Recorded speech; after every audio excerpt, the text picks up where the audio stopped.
V júni 2023 som sa ako novinár zúčastnil najprestížnejšieho hike and fly preteku na svete Red Bull X Alps.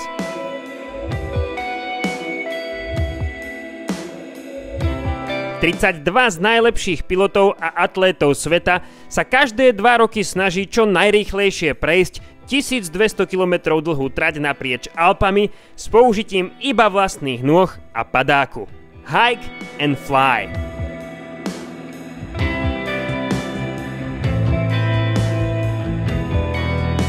Pretek som sledoval od štartu. A začína sa najťažší pretek na svete podľa niektorých. Behal, povzbudzoval, šlapal. Your current heart rate is 162. A niečo aj polietal.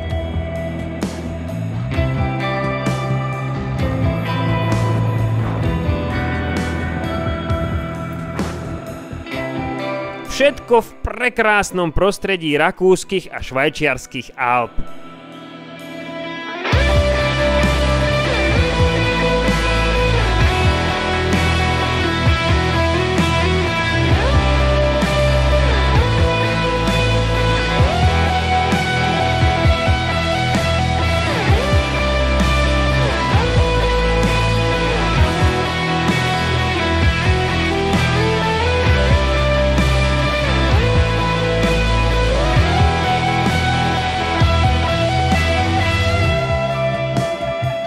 Po 3 dňoch a 6 otočných bodoch som si povedal: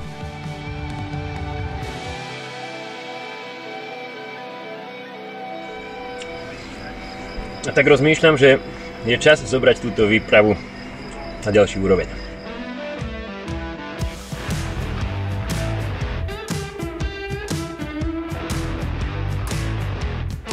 Konkrétna trasa tohtoročného preteku bola vyhlásená v marci. Keď som v nej zbadal najzápadnejší otočný bod Mont Blanc, najvyšší vrchol Alp a strednej a západnej Európy, 3-krát som sa nadýchol a povedal som si, že to skúsim. Hike and fly. Rozlúčil som sa s kamošom a šoférom Mišom, ďalej už viedli iba nohy. Teda aj vlak, ale jeho trať práve servisovali.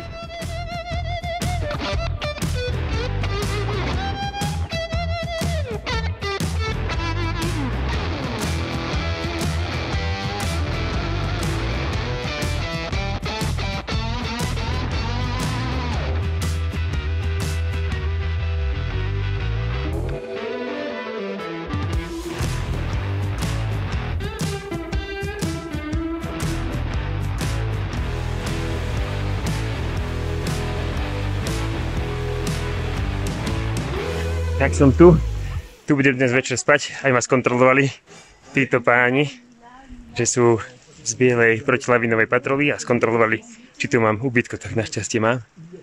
A môžem si dať niečo najesť, lebo už mi škôrka v bruchu.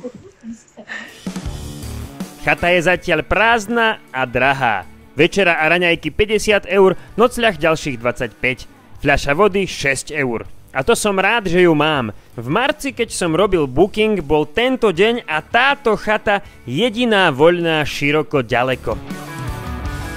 Zabíjam čas a cez live tracking kontrolujem, ako sa vyvíja pretek.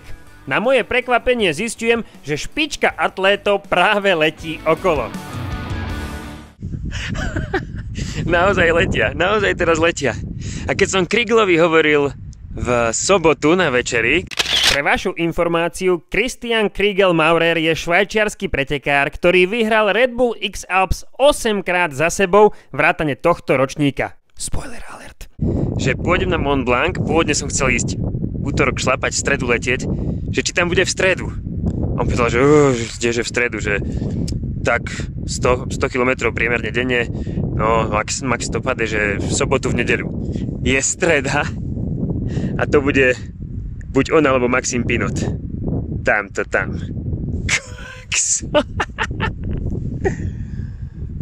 Sila.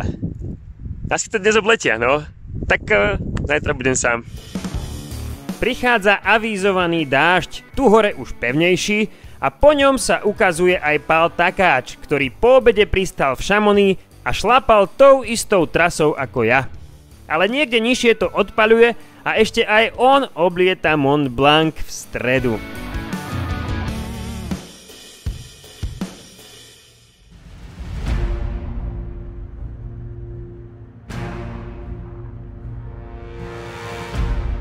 Vyrážame skoro ráno. Moja stratégia je šetriť nohy a ťažké topánky a mačky obúvať čo najvyššie. Zore na východe vzblknú práve keď prichádzame o chatu vyššie. Všetci sa obvešiavajú vybavením a istením. Hore v stene vidím svetlá. Myslím si, že to sú horlesci voliaci ťažšie trasy. Nie. Všetci idú tadiaľ.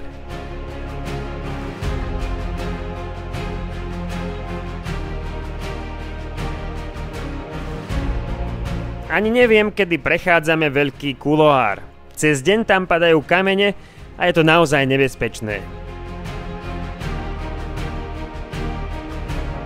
Na stene je tlačenica. Veľa skupín má na topánkach inventárne čísla. Vodcovia ich ťahajú hore. Sem tam niekoho predbehnem. 18 kg na chrbte mi zatiaľ nevadí.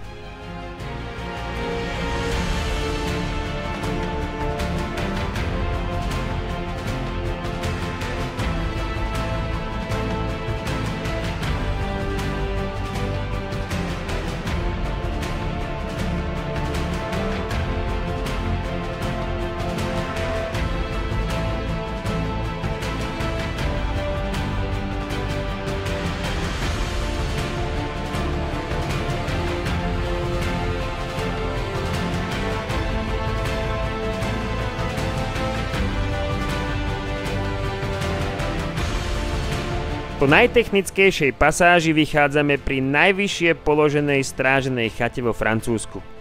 Odtiaľto som chcel vyrážať v stredu ráno, ale boli búrky, sneh a vrchol v mrakoch. Toto bola tá najťažšia pasáž, čo sa týka lezenia. Teraz príde tá najťažšia pasáž, čo sa týka kyslíku.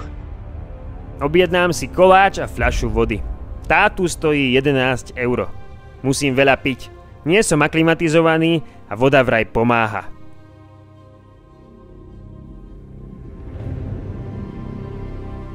Manželke Kike píšem správu, že zatiaľ v pohode.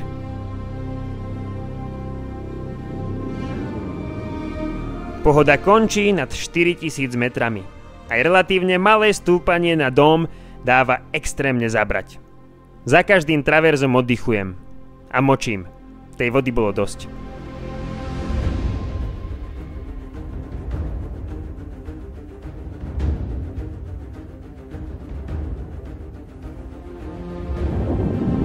Predo mnou, teda za mnou, je finále. Fú, ale dáva zabrať tento kopec. Ty kokos. Pri núdzovej útulni zvažujem nechať ruksak a vyliezť na vrchol bez padáku, lebo fúka. Je -10. Tvrdohlavosť sa mi už ale oplatila. Viem, že podmienky sa môžu zmeniť. Pomaly stúpam. Pomaly.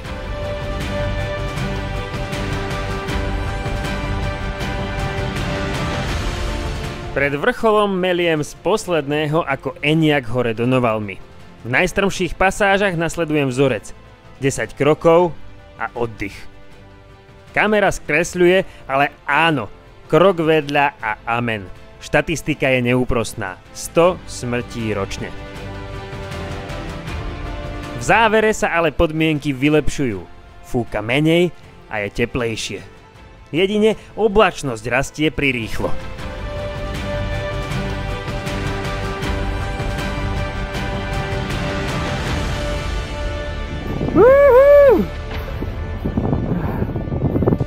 To bolo úplne dno mojich batériek. Ty vole. Ty vole. Sme hore!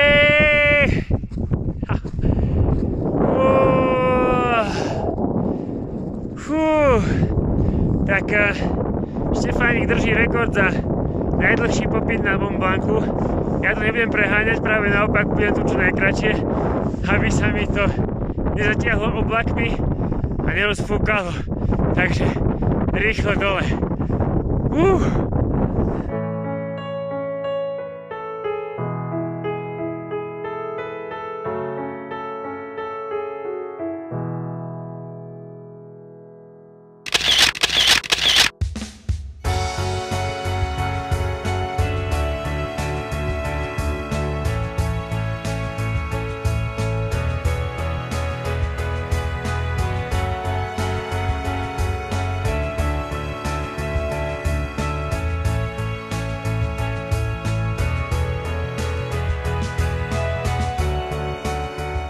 A tieto pocity sa opisujú ťažko. Vyčerpanie a obavy o výsledok sa v okamihu menia na úľavu, pokoj a až hysterickú radosť. Miesto ďalších 12 hodín zostupu pešo zo vzduchu obdivujem monumentálnu krásu bieleho vrchu s veľkým B. Inokedy smrtiaca tvár hory sa na mňa usmieva. Usmievam sa tiež.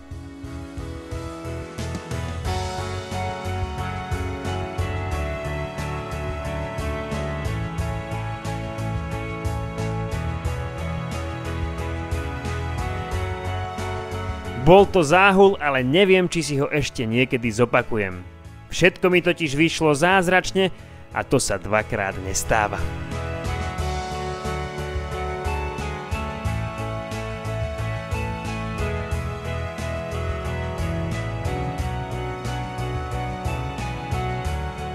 Mišo mi posiela koordináty pristávačky. Letím 3/4 hodinu a to utrácam výšku, kde sa dá. Wingovermi, špirálami.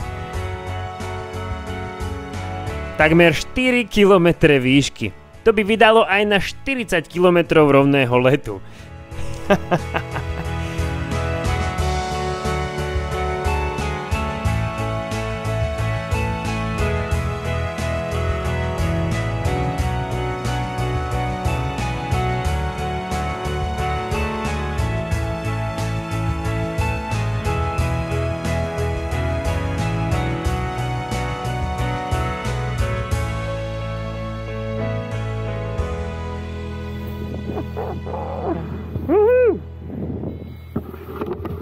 Podarilo sa! Ďakujem!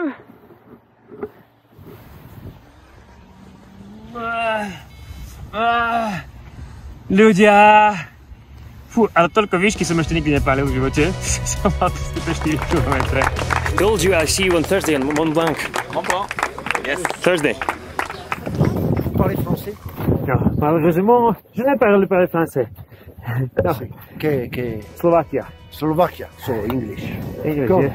Go.